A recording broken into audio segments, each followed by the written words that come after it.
Welcome to the Big Mike Fund Podcast, where you learn about advanced wealth building strategies from real estate investing to creating massive ROI and secured retirement profits. So pour yourself a cup of coffee, grab a notepad, and lean in.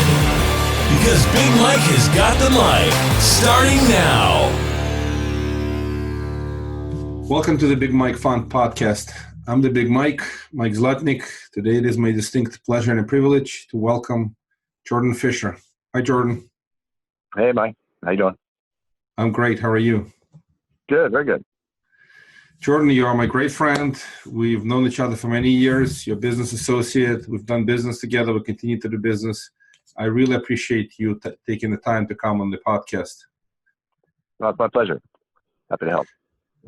So for the folks, this is going to be one of the best episodes by far because Jordan is one of the best real estate brokers in the country. He sells properties like nobody else. So this episode is just going to be phenomenal. Before we jump into that, about Jordan's method, how he sells houses. Jordan, tell the audience a couple of things about you. Where do you live? Where do you do real estate and so on? Sure, Mike. Yeah, I'm a bunch of different things. I live in Los Angeles and Pasadena, California. Been here for a long time. Do a bunch of different types of real estate. Certainly real estate investing, quite a bit. Flipping, whatever you want to call it. I don't really like that word, but quite a bit of that. Been a broker for a long time. I sell a lot of real estate, both for retail sellers and for a lot of investors throughout Southern California, both in person and a lot virtually as well.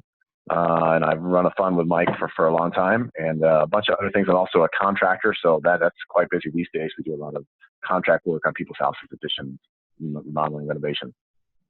So he's pretty busy here in Southern California. Yeah, that's right. You have a great interior decoration business, and you're contracting renovations, and you're an expert in a lot of fields. But let's start by talking about the absolutely best way to sell any house in any market. And the reason I want to say any house in any market is because markets go up, markets go down. We're recording this episode where we know the markets are showing signs of softness. The markets can weaken. And this is method work in markets that's going up, has worked that's even better in the market that's going down, and works pretty well in flat markets. People will say it doesn't work in some rural areas and some other small towns, and I will go with this. I will allow for some exceptions. But the technique is absolutely strong, and most people should absolutely understand what it is. So tell us a little bit about Jordan's method. What's the best way to sell houses? How do you start, and how do you go about it? And what's the benefit? Well, sure. No, that's a good question. I think I help agents and investors sell real estate all across the country, even though I'm in Los Angeles. And I think one of the big things to realize if you're an agent or investor is a lot of people say, you make money in real estate when you buy real estate, on the buy. You better get at the right price or you're done from the start. While that is very true, that's very important. You also make a lot of money or your deal falls apart when you sell real estate. And a lot of people don't consider how important that is. They kind of think that there are standard ways to do it, and the results are about the same as long as you follow the standard approach that most agents know and have, agent representation. Then you're going to be fine. It's going to sell how it would sell no matter what you did, which is absolutely untrue. So I think, I've kind of developed a system. It's just kind of how I go ahead and sell real estate and how I teach people to sell real estate. Really, just based on it's not really. I guess they are unique things, certainly, but they're really just focusing on things that are important on the market, things that are facts. They're not on trends. They're on real-life numbers and real-life methodology. It is an art and a science, but the science is real. So the art is just in terms of your personality and how you go about doing things. So go ahead, Mike. You know what I mean? So, these are the great thoughts. I guess, I like how you started, that it's starting people make money on the buy. For sure, you make money on the buy. But you could significantly enhance your investment by maximizing the sales price, and that's what you're really good at. So let's start with the basics. Yeah. The basics is you most brokers out there, when they try to get a listing or they get a listing, they exaggerate the price. The reason they do this because they want to get a listing. So if somebody comes in and wants to list a property, let's just talk about $1 million property. Let's just say it's a Los Angeles, right? It's $1 million property. Yes. A broker shows up in front of a seller and they say, listen, I'll sell your house for $1.1 million. They promise them the world. And the reality is they're trying to get a listing. And that's right. In my view, it's incorrect. It's just they're going to waste their time and they're going to take them down the wrong path. What you do is a little different. You will assume for the moment the house should sell for $1 million. You will not list it for $1 million. You will list it for what, 5% less, 5 to 7% less? Could you talk a little bit about that?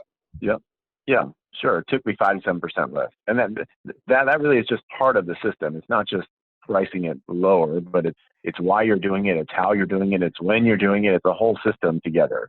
Because when you sell properties, it's a strategy from start to finish. It is very proactive. It is not reactive. It is thinking about things 10 steps ahead, so you're really controlling the whole process. They always say, they always teach agents the 3 most important words in real estate, the 3 most important L's are what? Location, location, location. I would disagree. I would say you can look at this selling system as the 3 most important L's are leverage, leverage, leverage.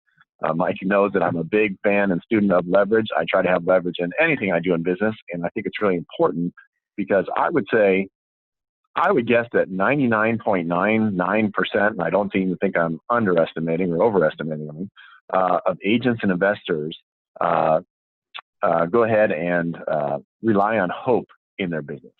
Hope. And when I talk to a lot of agents and investors, they would say, no, I'm professional. I use a lot of standards. I do things the way I was taught. I do things by the book. I do things the way everyone does them. And I don't use hope. I do things by I'm professional. I do things in a certain manner and they're all thought out. Well, they may think that, but I'm just telling you that there is no hope, right? There is no room for hope in the business of real estate. Whether you're an agent or investor, there's no room for hope. Hope means that you are right? You got a lack of control. You're relying on, there is some uncertainty in the transaction. There might be some luck in the transaction. You're just like letting some uncertainty go into the deal because when you're hoping for things, you're hoping that things will go the way that you know they will go or that they should go.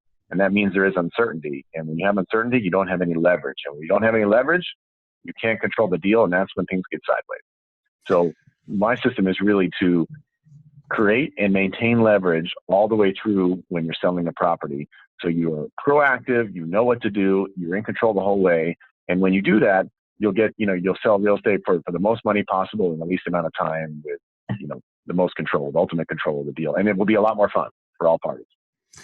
Yeah, that's a very, very good point. You have leverage in the deals. I love how you put it. And you start with a low price to create leverage. That's one of the techniques. Price is a magnet. Yes. Right? Price is a marketing magnet. When people see $1 million property listed for sale for $930,000, what do they instantly think? I got to look at this property. There's got to be something wrong with the property.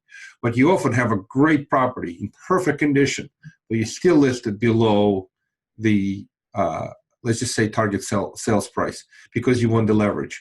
You want people to come to the house and feel like they're competing with other people.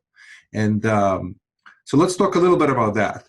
So you listed low, you take in inbound phone calls with interest, you don't show the house, right? You basically let people go see the house during the open house hours on a weekend when you have everybody coming in and they're all competing with each other for this property. Could you talk a little bit about that? You're creating leverage. Yeah. All these steps are to create leverage. Yes. And maybe I'll use 2 analogies. I'm just thinking that it just came to mind when you said that to explain this. The old analogy, if a tree falls in the forest and no one is there to hear it, doesn't make a sound, right? Everyone's heard that analogy. It's the same when you put a property. If you sell a property and it's a great property, it's beautiful, but no one is there to hear it, or no one wants to look at it because the price is wrong or it's not extremely attractive or something about it. Just because it looks good doesn't mean people will go get it. If something isn't about it, and price is a big factor in terms of getting people to at least investigate, then you know what? You don't even have a conversation. You have no leverage and the deal goes nowhere. You're just wasting time. I would rather have the market. The market is very powerful. The free market is very powerful. If you do the right things and expose the property and you have a great property, the pictures are right, the description is right, it looks beautiful, and you're doing all the right things not to put challenges in your way, not to put hurdles in your way. You do the right things. right? You've got to price it right so the market comes to you now. And when the market comes to you now, it doesn't matter why they're coming. I'll explain this later. But I want the market to come to me now, and then we can have a conversation. And then we can make the market pit against each other, bid against each other, and bump up the price to everyone. That's really how we start leverage. We start leverage by having an audience that is listening. Just having a great property or a hot listing. A lot of agents think that they get a hot listing in a great area, they have a lot of power, and they price it really high and say, hey, I have the only listing in this area or on this street. It's the best listing, the best house. I'm going to price it accordingly, and people are going to jump at it. That isn't how it works. It's about creating the market, the free market, to work for you in your advantage. And the only way to do that, to use the power of the free market system, is to do all the things right with the property so it looks great, but then also price it accordingly so the market comes to you now. It doesn't matter if the market comes, if they look at the price and think, I always like to do this. I always tell people, have a beautiful property with great pictures, a great description, but an awkwardly low price. I always say that, awkwardly low.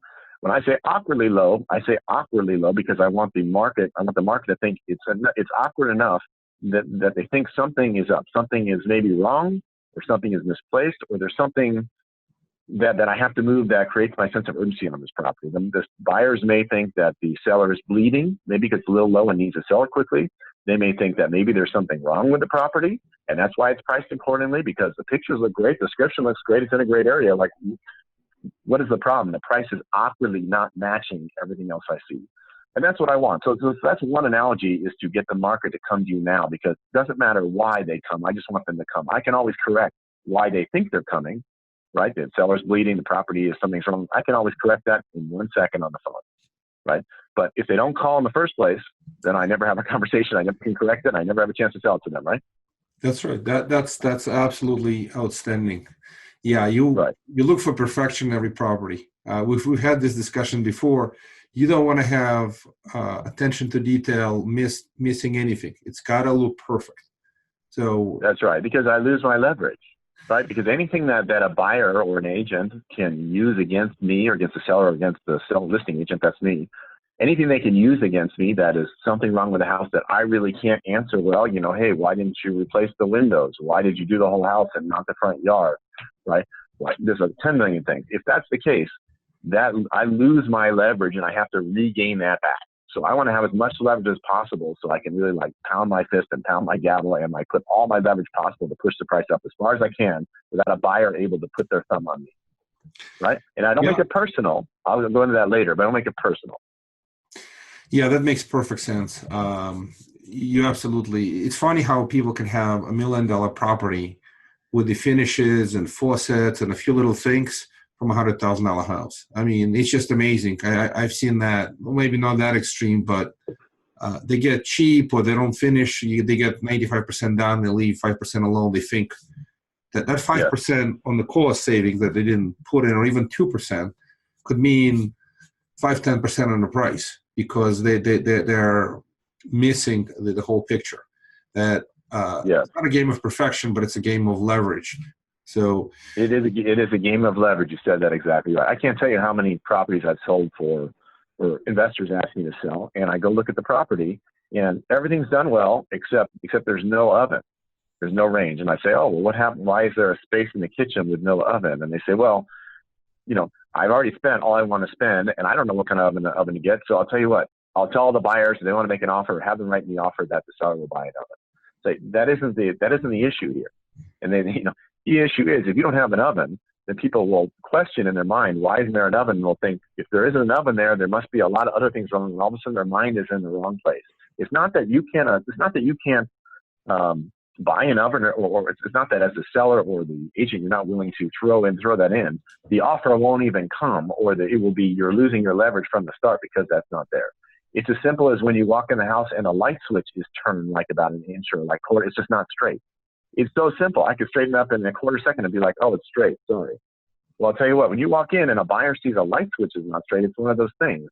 It's, why isn't the light switch straight? Someone didn't pay attention to detail. And if that's wrong, there must be maybe things behind the walls or the ceiling that I can't see. And maybe that's being hidden, and everything to detail isn't done like the pictures say. And all of a sudden the mind goes in the wrong place. So leverage is very easily, it leaks air very quickly. So that's why I say you want to have everything buttoned up so you can maintain your leverage as much as possible. That's brilliant. I agree with you 100%. Let's move forward a little bit through the process. So, Yeah. kind of walk through the process. House is in perfect condition, as perfect as it can be.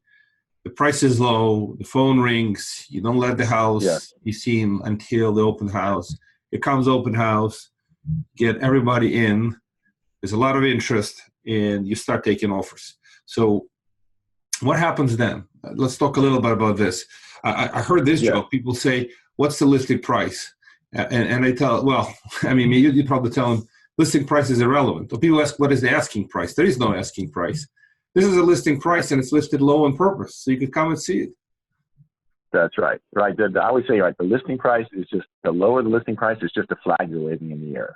I wouldn't lower it. It really depends on the market. That's an art and a science, but I certainly have rules about how to list the house. But when the list price is not a selling price, it's just like a flag you're waving in the air to draw people there. That's all it is. It means nothing else other than that, period.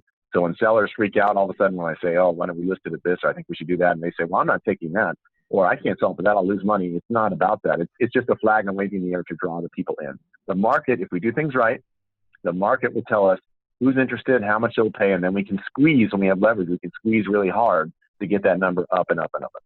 So let's talk a little bit about this. So what's interesting is this: if you're in a down market, take $1 million property, and you list it for $950 or $930, and under good conditions, you'll have multiple offers, and typically you'll have some offers over the listing price, some offers below listing price, a bunch right around listing price. People will not negotiate, or at least they'll negotiate, but they'll try to make offer at the listing price. But what happens if the market is down and the market is weak, and you listed at $950 and you're not getting too much activity? I mean, that may be a wake-up call that you're overpricing the property even at the low price. Correct. If you do everything right and you present the property well and you expose it to the market on the MLSs, on the Zillows and the Trulias and everywhere else in the world, so it's on the open market and everyone can see it, and you have the price and the property looks good, and the price, you put a price that you think is right there, that is low, it's going to drive people in, and people don't come in. You don't get the response you want, or you don't get really the offers coming in. It doesn't really matter that you get the eyes. You don't also get the offers coming in. There's a problem there. You probably are not recognizing something. It's either one of two things of it. It's either the price is too high and you've overestimated what you think the fair market value of the house is, or there is something wrong with the house. Maybe it's the flow of the house, maybe exactly where it's located, maybe the neighbors, maybe the street, maybe something else occurred. Something you have overestimated. We're not taking that into account that the market does, and that's why they're not responding. So you've got to solve those things, fix those things quickly, and react to it. Yeah, very good point. Could be something wrong with the house. Could be people walk in, and when they walk in, there's a neighbor with a crazy dog, mad dog right outside, providing entertainment for the people during the open house. And it kind of makes a little nervous about the neighbors. But I hear you. But let's walk through the process. So let's just say you have a great open house, you have a bunch of people interested, a bunch of offers. So what do you do from there? You ask them to come back with the highest and best, tell them you got a bunch of offers. How do you lift them up? Yeah, I think just to go back one step to get to there, the whole key really is when you set up your system of how you're going to sell property, and you need to communicate to the market, which is really all the agents, how you're going to sell the property, meaning when the timeline, when the open house will be, what time it will be from, when the seller will review the offers, when a decision will be made, when counters will go out, what kind of counters will go out. Because what you're doing is you're setting expectations. I once, a long time ago, I read a book called, it was like How to Run a Successful Meeting, something like that. It was all about setting up expectations. How to run successful what? How to run a successful meeting. It was one of the best books I read, and it's not only about a meeting, it applies to everything. And it was all about being proactive and setting up the rules so you can police as you go along. For example, if I ran a meeting and I was sitting in an office room with 10 people and I started running a meeting and I anticipated to give a half an hour of content and then I was going to take questions. And 5 minutes in, someone raised their hand for a question. And I said, "Oh, you know what? I'll answer that at the end." And I didn't say at the beginning, "I'm going to give a 30-minute speech. It's going to start at this time, end at this time. I'm going to take questions at the end, and this is how it's going to be." If I didn't do that at the beginning, it's tough to police during the thing. So after 5 minutes, if someone raises their hand and I say, "I'll take questions at the end," they say, "Well, I really want to ask about this." It's very tough to police because I didn't set up the rules from the start. So the same thing in real estate. you got to set up the selling system from the start. So I may say this is when the open house is and reviewing offers this, and the counters need to be out by this and back in by this. So setting up that system is really important. So going back to your question, when you get all the offers in, I've already set up with the agents who want to see it or at the open house or in the listing, a bunch of different places, how offers will be reviewed, right? So I may say things, and then you can use, then as an art, you can use little things that help you establish additional leverage. Like when you tell agents who have submitted offers or agents who are asking, what do I need to do to get this deal? What number do I need to submit? Things like that. You can say, not every offer will be countered. I would submit your highest and best. I would submit whatever offer your buyer's comfortable with, right? Because that's not personal. That I didn't make it personal. I didn't say I give them a number, because if I give them a number and it ends up being wrong or something that doesn't pan out in the market or something about it is just odd or it seems high or it seems like I'm pushy, that's very personal. I don't like to be personal in that because it can only come back negatively. It can come back positively, but I don't really care. I'm just trying to avoid the negative. I want to let the market work the way it is. So instead, I will say, have your buyer make the best offer. Not every offer will be countered. When I say that, that's a scary thing for buyers. That means if they submit at list price or something they think they're hoping to get a counter with, they may not get a counter. They better submit pretty high because only a few people will get counters. You see how I just slipped one thing in? That was only like one out of 100 things I could do that just put leverage in transaction without me being personal. I didn't make it about Jordan did that. That's just the way that this runs because I set it up that way.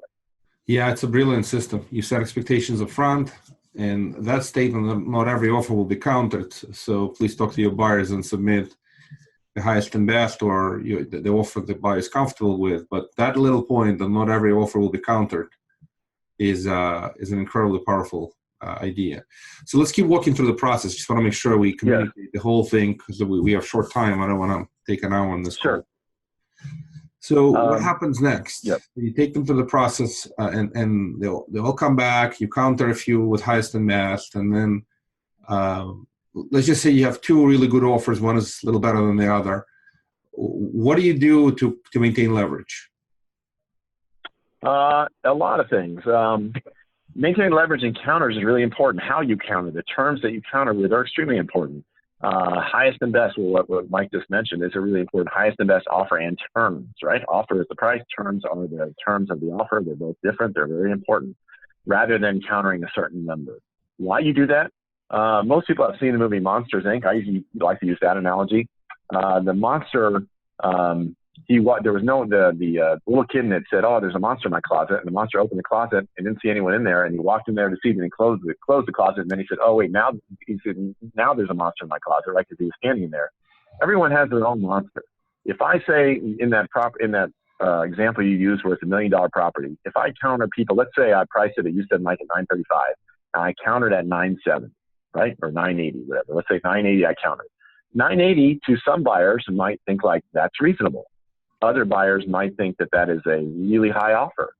Other buyers might think that that's low and they thought I countered $1 million. Who knows? The question is, I don't know. So me putting my own personal opinion in there and all, I'm getting in the way again of the free market dynamics that will get me the best price in the fastest time possible. So rather than do that, right, I will say we'll do highest and best because everyone has their own monster. I don't know what that is. For some buyers, it's 980. For some buyers, it's $1 million. For some buyers, it's 950. I don't know what that is. So I will put it in the buyer's hands, and they will and just create things where they will feel like they will feel when I say like not every offer will be countered and things like that. I'm giving them a fear of loss, which lets them create their own monster in their head, and they will submit their highest and best offer. Understood. I think it's you put it in a real brilliant way. Now you're down to say three really good offers, and you are sort of they've given their highest and best. So somebody gave you 985, sure. Another one gave you the full $1 million, and somebody else gave you 970. Sure.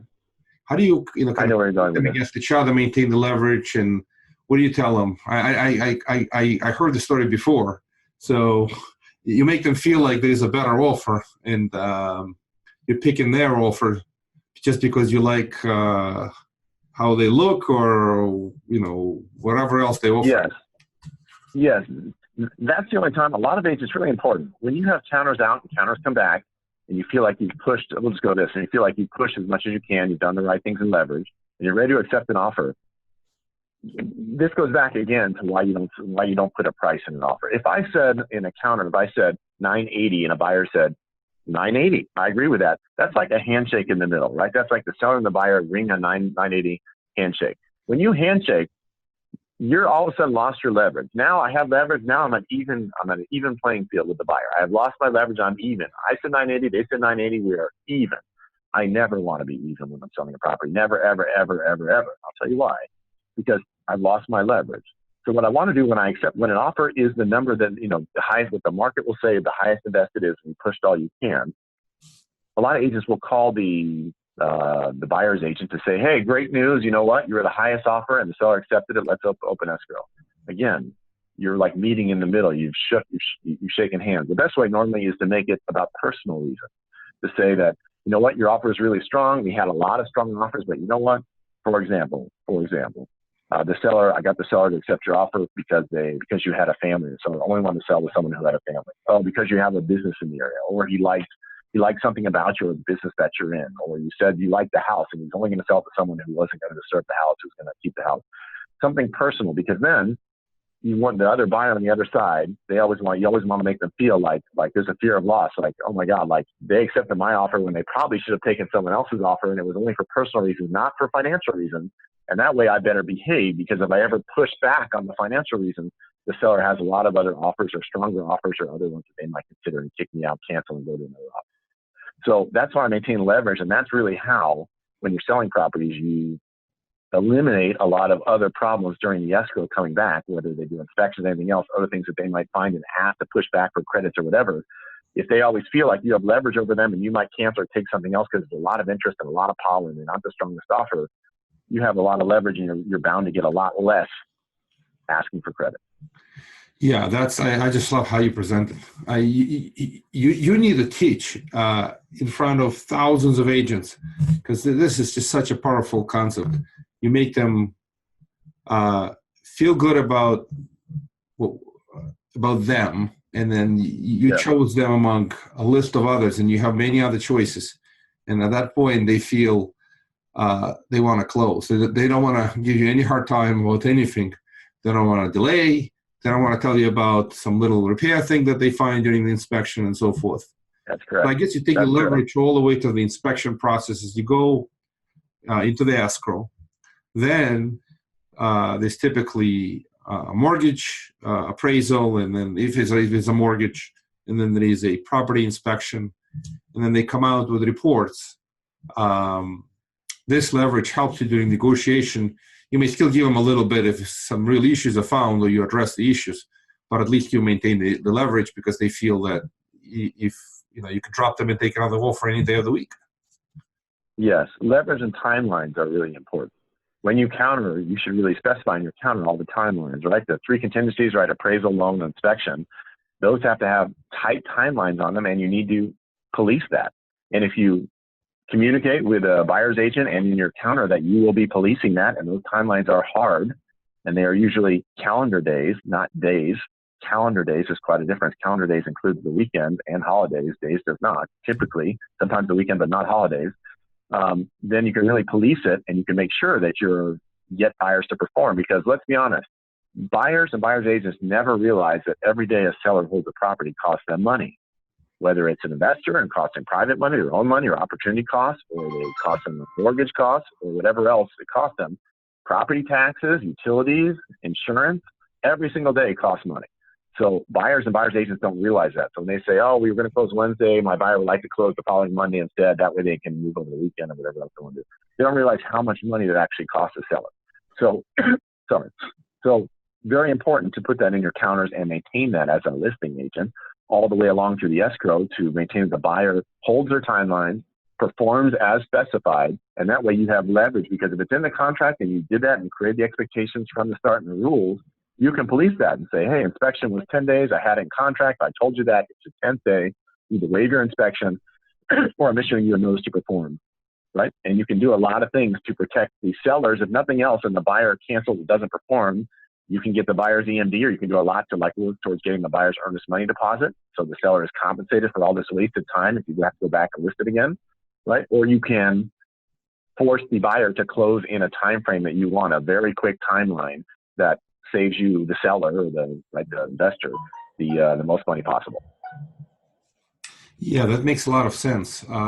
We forget that $1 million property, or even a smaller dollar property, you have the carry cost as a seller. If you're an investor, you could have your own mortgage, you could have a hard money loan, you could have a traditional mortgage, you could have insurance, taxes, and the cost per DM could be easily $200-300 easily, if not more. Easily. So it's important to put those kind of penalties in counters. Things like, oh, you have 30 days. If it's a loan, you have 30 days to close. Every day after 30 days is a $200 per day, right, per diem interest penalty to the buyer for buyer non-performance, or whatever it is. It really depends on the property price, where you're located, right, how long your timelines are, all that thing. But you can put a lot of things in counters and explain it to the buyer's agent, because they never understand. But when you explain it and say, look, it costs the seller money. If the seller is not holding up the transaction, but the buyer is more than a reasonable time frame, more that we have agreed to in the contract already, then obviously the seller's got to be compensated. That makes all the sense. It's just about fairness.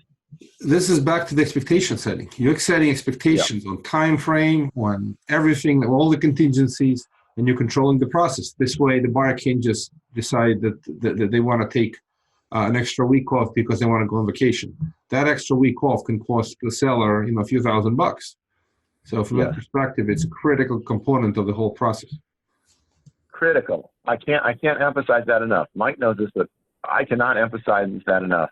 How many agents and investors do not take the selling process as seriously as they do the buying process, and it's because they just think it's more of a commodity, I guess, the selling process, and things will just work out the way they are if you do things. That is, I can't stress. It's not about hundreds of dollars. It's not even usually about thousands of dollars. It's usually about tens of thousands or hundreds of thousands of dollars, even on bigger properties, just by controlling everything from the start.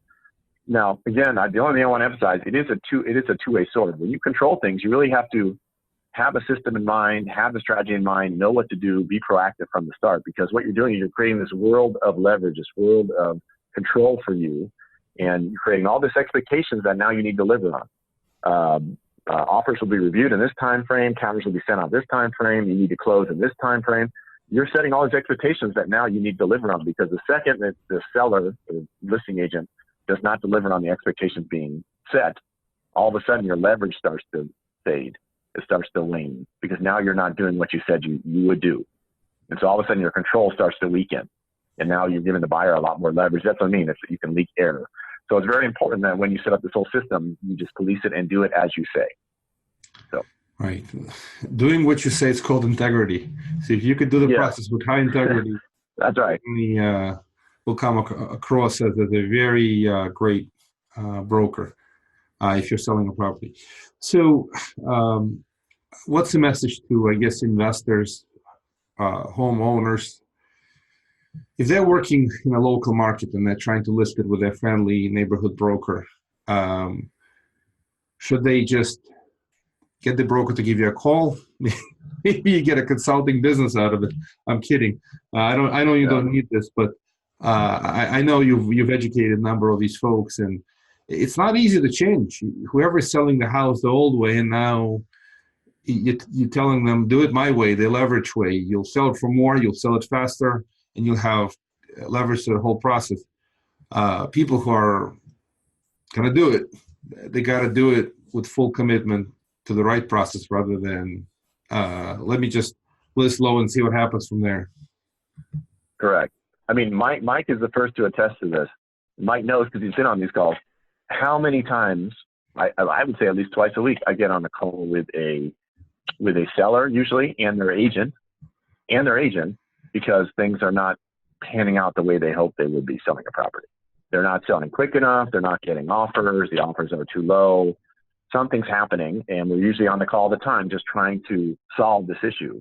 And it isn't like, I don't look at it at least as like I'm trying to convince now this listing agent, this broker, to do it my way to get the results that we all hope we can get.